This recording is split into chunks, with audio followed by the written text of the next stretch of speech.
Hello, my merry band of misfits. How are we all doing today? I have another interview, and it's with Mr. James Blacklaw from JB Commercial Finance. And it may sound commercial finance, don't turn off. It's actually going to be loads of fun. James is a wonderful, wonderful chap, and I'm really excited to share his insight with you. And as people in business, absolutely phenomenal. I don't know if you guys were watching during lockdown, but James did some absolutely wonderful videos for us all to keep us up to date on what was going on. And I just wanted to thank you, James, because without you, I'd have gone a bit crazy. I think you were like every day telling me what I should, well, not what I should and shouldn't do, but what it meant, and so that I could be informed. So thank you. Yeah, definitely. Well, I'd never tell you what to do, Kelly, but no, thank you for inviting me on, and hi everyone who's listening. And yeah, commercial finance definitely isn't that boring. Hopefully I'll change your mind about it in the next few minutes. Definitely. So just a little bit about you really, James. How long you've been in business? What's your best product? What's your most favorite thing to do? What do you love most about your business? All right, great. Yeah, so so my business is called JB Commercial Finance, and I rather unimaginatively named it after myself, the JB, and commercial finance as what I do. What it means in reality is I help business owners and property developers, investors find the right finance for them. So a lot of it is commercial mortgages, which are business owners looking to buy property to trade from. Either they have been turned down by their bank, or they want someone else just to do the hard work for them, or business owners who need money to survive or grow, and also property developers and investors. So I just basically act as the middleman between them and the lender to find the right solution. I've been doing this for myself for around about 6 years now. Previously, I was a corporate bank manager for over a decade. So I've been in the same industry for pretty much my whole working life, to thick into 20 years. And I absolutely love helping small business owners get the asset, get the growth they want, because 90% of what I do is around growth. You know, business owners looking to buy a property to expand their business, looking to buy an asset to expand their business, or take on some additional capital to take on a new contract or employ more staff. And it's great to be involved and be part of that. So that's the bit I enjoy the most, I would say. Yeah, and I think that really comes across, that you really like to help people. I think people think commercial and money, and they think, oh no, it's a bit scary. But actually, speaking to you, I mean, I think most people, it's the fear of rejection, isn't it? If you think of something that you want to do in business and then you go to the bank and you get rejected, it's like, well, that's it then. Yeah. But that's when you don't go to your bank, go to James first. Well, yeah, ideally. But yeah, I mean, I think it's very confronting if you love your business as much as we all do, and then you apply for finance, which you either need to grow or survive, and you're turned down by whichever institution you go to. It's a very personal, emotive thing. So part of the problem, of course, is as well that lenders struggle sometimes to articulate the reasons why you've been declined.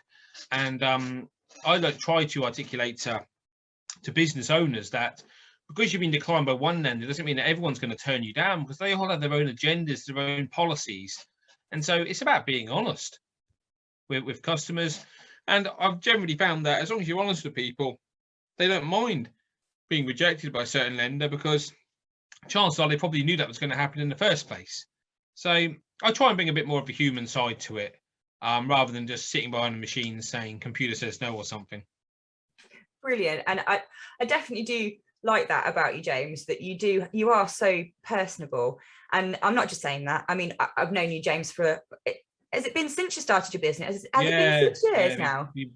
Very soon after I started my business, we met at a networking meeting. So yeah, probably thick end of 6 years ago now, can I say about that? Yeah, and I've just seen your business go from strength to strength. And when we first met, I will say you did like a suit, and I've got to say I much prefer it now.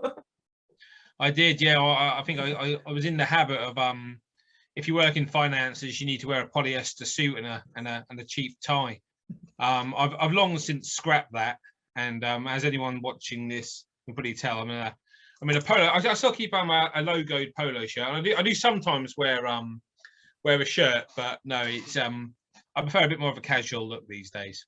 No, definitely. And you know, and I think it adds to helping everyone feel a bit more comfortable around what you do, because yeah, I mean, finance, it's just one of those things that as British people, we're taught not to really talk about money, aren't we? It's something that's supposed to be private. And I think we need to change that and actually say, no, that, you know, there are people out there that can help you. And And I know that you've got some wonderful stories of how you've helped people, especially with bridging finance and things like that, you've really been able to get projects off the ground for people.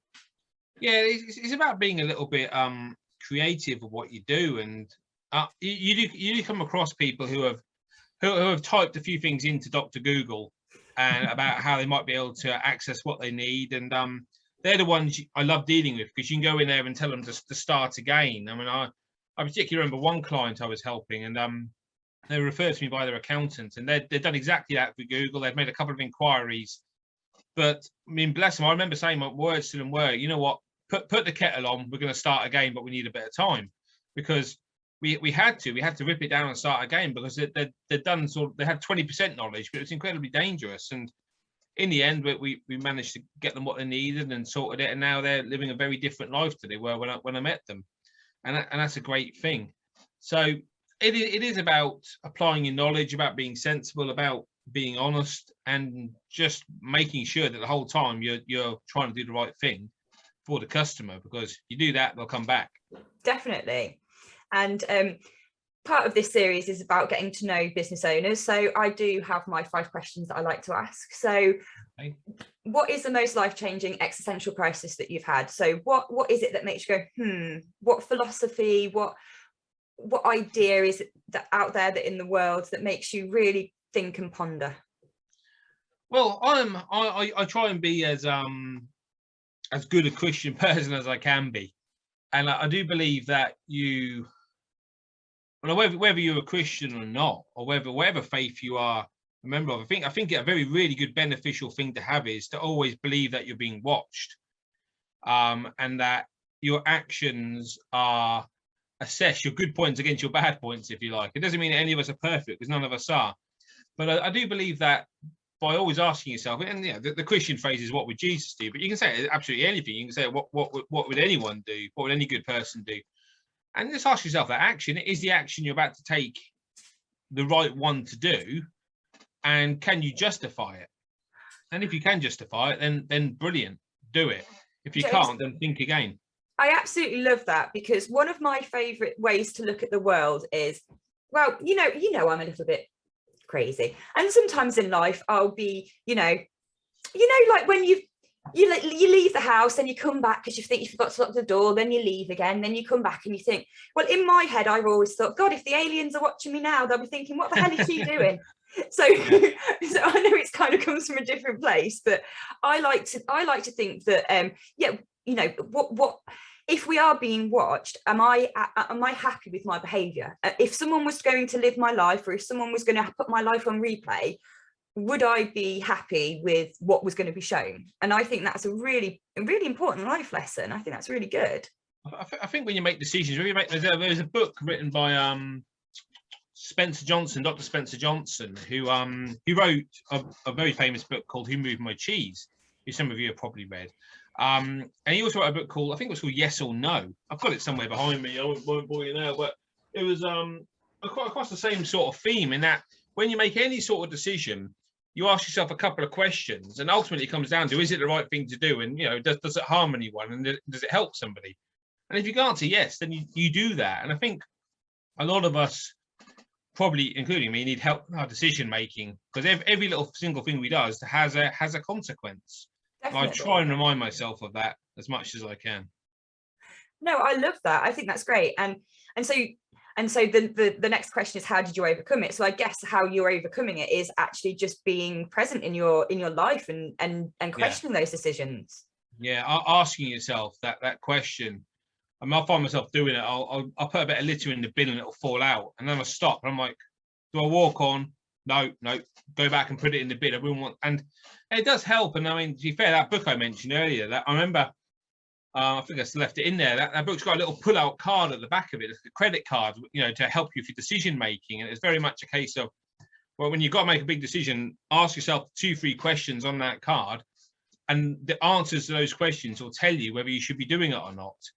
And I think sometimes we can make decisions with emotion, we all do, but taking a step back and looking at it logically and asking questions of ourselves can be a really powerful tool.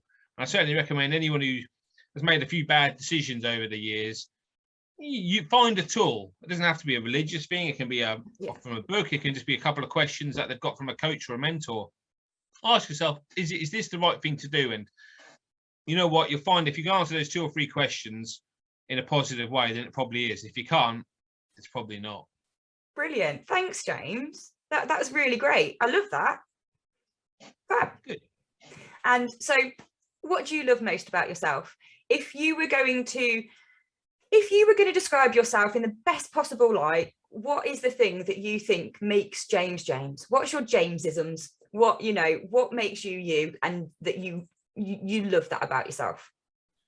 I'm not sure love's the right word, but I think I have a heightened sense of questioning things. And that sometimes gets me in a bit of trouble because you don't always necessarily believe what people are saying. But I think when you're in business and when you're in finance, it's good to have an element of cynicism, as long as it's the right way, as long as you're questioning things. So I tend to chew decisions around in my head quickly, but thoroughly. Wow, and I think, and I like to almost debate myself, if you know what I mean. Say, okay, well, I should do this. Well, actually, what about this? Okay, brilliant. Well, I can overcome it by doing it this way, and back and forth. And I tend to find that when I do that and I combine that with a bit of gut feeling, I make the right decisions in life. And when I ignore that, I tend to make the wrong decisions. So yeah, the ability to be self-reflective and if something's wrong, then say it's wrong and don't do it, tends to hold me in decent stead. Brilliant. Wow. And I like that. I like the fact that I do take that minute to think and to toss that around a little bit, so to speak. I've got to say, my favourite thing about you is your sense of humour. Well, I was going to say my healthy sarcasm levels. Yeah. Sometimes, if people don't know you, sometimes I think, oh, James, when you some of the social media posts, we all know you. That. Yeah, I can be a bit dry at times. I understand that, but I mean, for me, I love it. I mean, I'm all for it. Well, you know what, you can't please everyone all the time, but I tend to be quite dry, and I tend to, I suppose, project my my friendships with people in making fun of them, and an awful lot of people do the same back to me, and that's absolutely fine. So I don't think anyone can accuse me of not being able to take a joke at my own expense. No, and we're British, so you know, self-deprecating humour, and being able to have some fun and some banter. I think that's it. I know it definitely makes me feel like you're ingratiated into the group, and that if people feel comfortable enough to insult you and know that you're not going to get upset, then they like you. If you can't laugh at yourself, then I feel sorry for you, to be honest. I do too. Life must be so serious, mustn't it, if you can't just take that step back? And I mean, I'd just be a mess if I couldn't laugh at myself with all the stuff I've done, James. Oh yeah, absolutely right. What about the frostbite? Do you remember that? Frostbite, help me out. I had an ice pack on for an hour and a half, didn't I? I gave myself frostbite. Yeah. That's probably not your finest hour, is it? No, but especially it being the height of the summer and in the middle of Leicestershire. Yeah. Oh, we've all done stupid things. I mean, the stupidest thing I did, and I know one of the questions you want to ask is about a daft story, so it's pretty worth mentioning that now, is when I broke my leg last year. Yeah. And this is something which I've been endlessly ridiculed about. And the background is, effectively, I was trying to be a cool dad and got one of my kids' scooters, one of the ones that's shaped like a V, so your legs are separate, so to speak. And I got a little bit out of control. The brakes didn't work. I put my foot down and smashed my right ankle in 3 places. Then a big compound fracture up it. And when it first happened, I was out of action for a few months. I made up some story about I saved a dying orphan from an alligator and this sort of thing. And then as soon as people found out that I'd done it messing around on my kid's scooter, I became the source of endless ridicule from people I know. And I think you have to, rather than be serious about it, you have to just take it on the chin, because it was a stupid thing to do. It was daft. It was completely and utterly pathetic, and I probably deserved it. Maybe not quite as bad as it was, to be fair, because it was serious. very serious and still Yeah. gives me a lot of grief. But you know what? If you can't laugh at yourself, what's the point? It's so true, James. It's so true. And they were a little harsh to you. You were broken. It was quite nasty. Yeah, yeah. Yeah. Oh, bless you. But there you go. And so on a really, let's end it on a really positive note. What is your one biggest passion in life? As we all know, like, I am just going to qualify the whole ice pack thing was from a trampolining injury. So we all know. So she says. It really was. We all know that I love trampolining. It's one of my major passions in life, and I love to go on about it endlessly and have pictures taken, and, you know, just generally be a trampoline gymnast. But what's your one big passion? What if you could do anything for the rest of your life every day, what would it be? Other than my family, obviously. Oh, of course, yeah. If they hear this and I don't say them, then they'll have a go at me. So yeah, family don't count.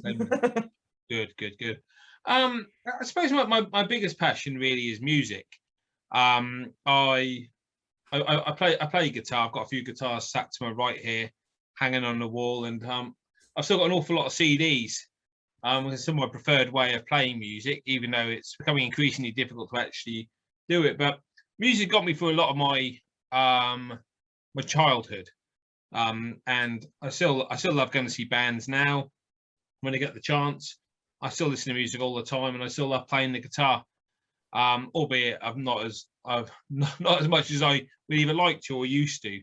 So that's, you know, and of course football as well. But I said 90% of the blokes you talk to probably say football, don't they?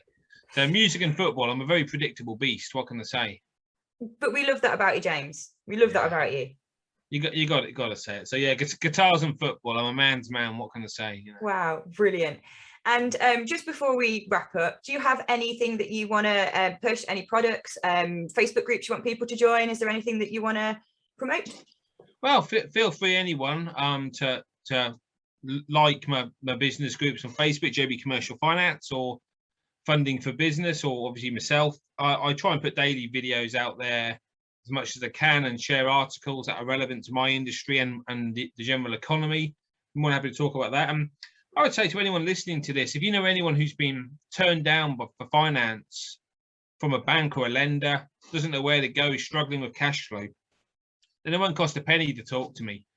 We'll have a chat. We'll see what we do from there, and I'll happily give the best and most honest advice I can about their situation. So feel free to get in touch. I'm sure the contact details will be made available wherever you see or hear this. Yes, I will definitely make sure to put every way possible to contact you in the comments, so don't worry about that. And thanks. Just thanks ever so much, James. It's been absolutely wonderful talking to you today, and I can't wait to share this with everyone and get everyone talking about their commercial finance. Thank you, Kelly. Brilliant. Well, thank you very much for the invite, and hope everyone has a great day. Brilliant. Thanks, everyone. See you later.